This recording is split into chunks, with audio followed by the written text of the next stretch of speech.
השני. אוקיי, הלכתי לאיזה מסיבת יום הולדת של מישהו שאני מכירה, ואז הוא הביא חבר ממש חתיך שלו. אז חשבתי שהוא גיי. ואז אחרי כמה ימים הוא כתב לי הודעה בפייסבוק והזמין אותי לדייט. אז ישר שלחתי תמונות שלו לחברה שלי, והיא אמרה לי, וואו, ממש חתיך, תתחתני איתו. אז אמרתי לה, אוקיי, סבבה, תתני לי רגע. ואז קבענו ללכת לסרט, טוב, וכשנפגשנו ראיתי שיש לו מין נוזליות יתר במצח, ואז אמרתי, טוב, זה כנראה זיעה, ואז שחיבקתי אותו, רגע, בהתאם, בוא נגיד את זה ככה, הפורמונים שלו פחות התאימו לאף שלי.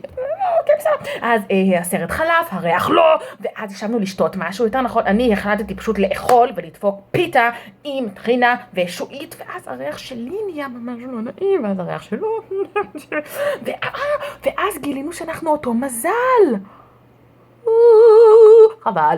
ואז הוא החליט שנתחלק חצי בחשבון, זה היה הרעיון שלו, ואז הוא הביא לחיבוק, שאלה אותי, איך היה? אז אמרתי לו, בסדר, אבל נראה לי שעדיף ואז הוא עצר אותי, הוא אמר, זה בסדר, לא נורא, לקח את האופניים ונסע, ואני הרגשתי ממש שמנה, אבל לפחות יכולתי לנשום.